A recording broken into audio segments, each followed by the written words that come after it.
Okay, so you can probably see that the weather's getting a little tougher. Weather's getting a little tougher this today. I'm going to try to film out here, and hopefully I should be okay. Please don't worry about me. All right, I'm a survivalist myself. So let's read anyway. The book is not it's not too wet right now. I can still see everything. So let me read this chapter 15.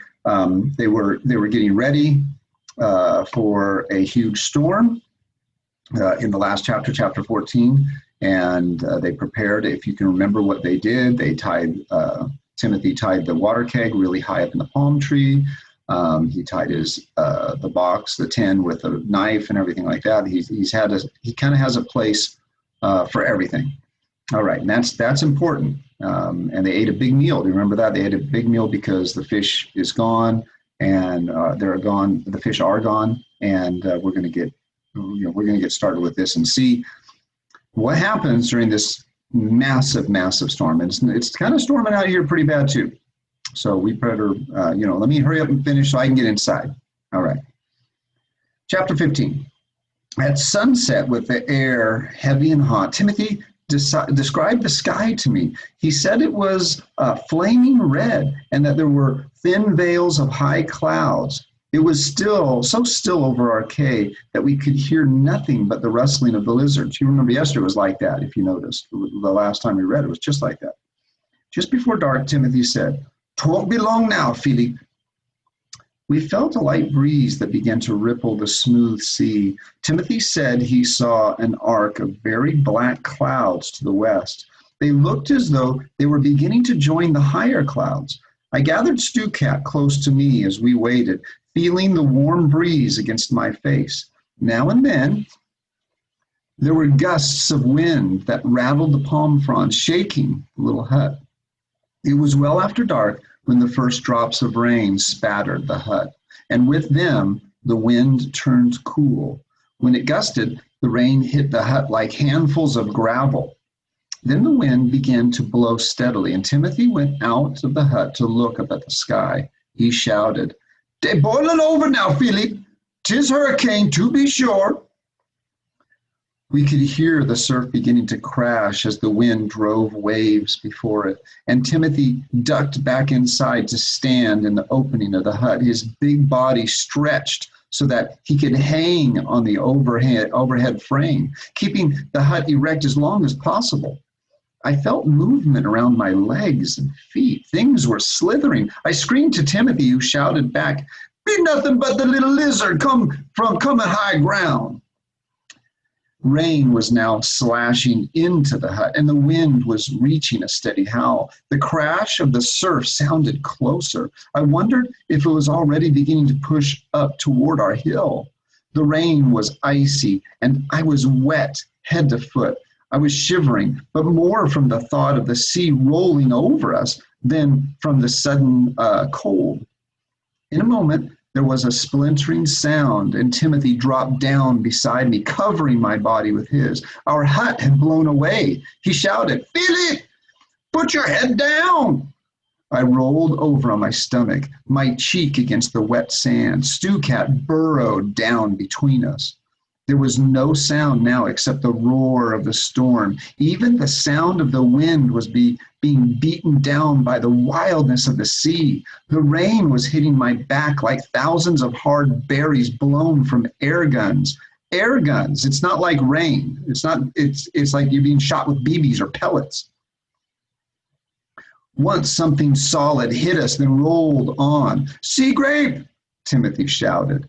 It was being torn up by the roots. We stayed flat on the ground for almost 2 hours, taking the storm's punishment, barely able to breathe in the driving rain. Then Timothy shouted hoarsely, "To the palm!"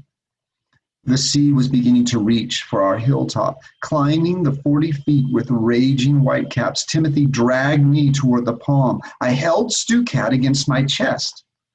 Standing with his back to the storm, Timothy put my arms through the loops of rope and then roped himself behind me to the tree. Soon I felt water around my ankles. Then it washed to my knees. Now, if he could see, he would be able to just see the tops of palm trees coming up, but probably no land. The water now, the ocean is now covered their island. Their island now is underwater. The cave that they're on and now is underwater. That would be so frightening to see. Nothing but trees sticking out of the water and just a raging ocean all around you with no land. Soon I felt water around my ankles. Then it washed to my knees. It would go back and then crash against us. Again, Timothy was taking the full blows of the storm, sheltering me with his body.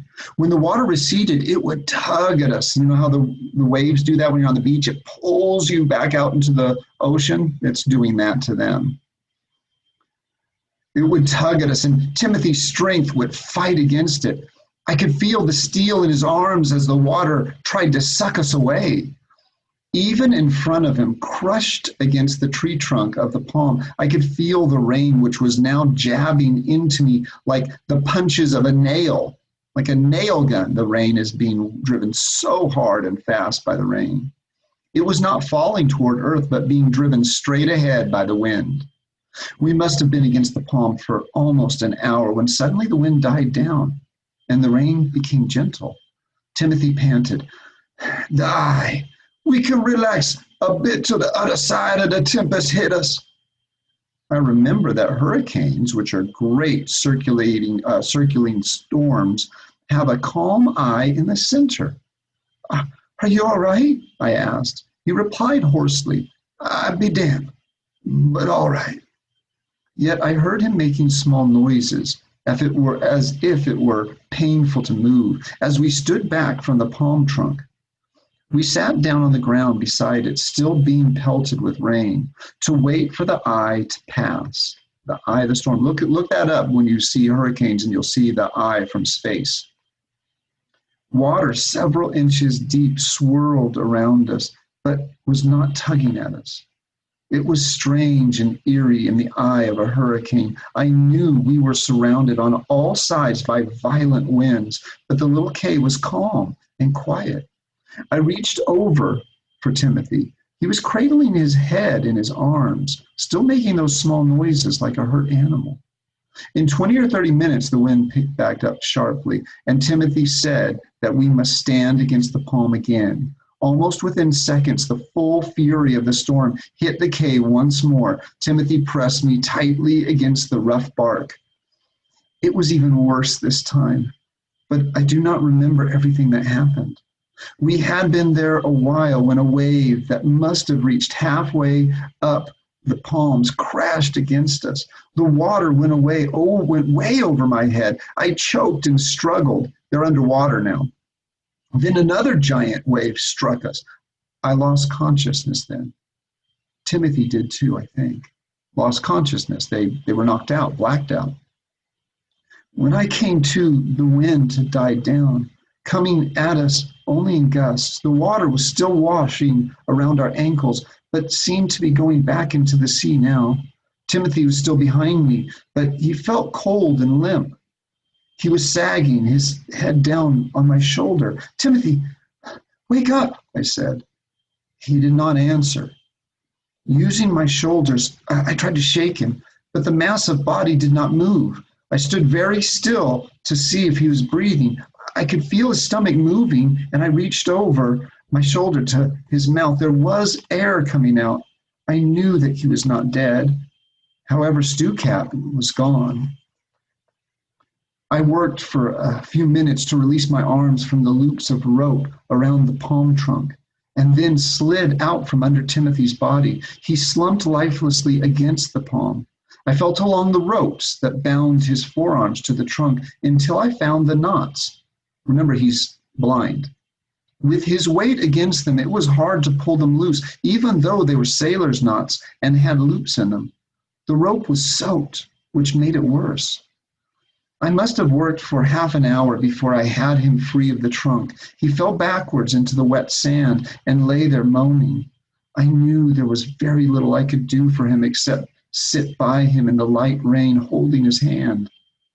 In my world of darkness, I had learned that holding a hand could be like medicine. After a long while, he seemed to recover. His first words, painful and dragged out, were, "Philip, you all right? Be true." "I'm okay, Timothy," I said. He said weakly, "Terrible tempest." He must have rolled over on his stomach in the sand because his hand left mine abruptly. Then he went to sleep, I guess.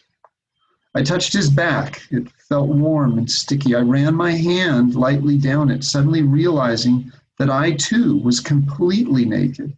The wind and sea had torn our tatters of clothes from us, just ripped right off. Timothy had been cut to ribbons by the wind, which drove the rain and tiny grains of sand before it. It had flayed his back and legs until there were very few places that weren't cut. All over his back and legs, the sand had ripped him open. I mean, all his skin is sliced. He was bleeding, but there was nothing I could do to stop it. I found his hand, horny, as his hard, horny hand again, wrapped mine around it, and lay down beside him. I went to sleep too. Sometime long after dawn, I awakened. The rain had stopped, and the wind had died down to its usual whisper. But I think the clouds were still covering the sky because I could not feel the sun. I said, "Timothy," but he did not answer me. His hand was cold and stiff in mine. Old Timothy of Charlotte Amalie was dead. I stayed there beside him for a long time, very tired, thinking that he should have taken me with him wherever he had gone. I did not cry then. There are times when you are beyond tears. It's so sad he can't cry. I went back to sleep, and this time when I awakened, I heard a meow. Then I cried for a long time, holding Stu Cat tight. Aside from him, I was blind and alone on a forgotten cave. Okay. So yeah, we don't like that chapter. It's a very tough one to deal with. But it happened. And now we have to look forward to see, what do you do now? 11-year-old, you're an 11-year-old boy, lost on an island, probably in the devil's mouth, with a cat and a dead body of someone who saved your life. And you guessed it, or you got it right. Timothy sacrificed his life for Philip. Timothy said, "I'm an old man. This boy needs to live." Timothy felt, "I've lived my life, and now it's his turn. It's Philip's turn to live." So he sacrificed himself. He protected Philip with his own body during this storm and died. And now you're, as an 11-year-old boy, what do you do? What do you do now? What do you do with Timothy's body? What do you do with the cave that's been covered with water, submerged, everything you've had? He doesn't know where they are. The lifeline, trying to find the fishing hole again. Okay.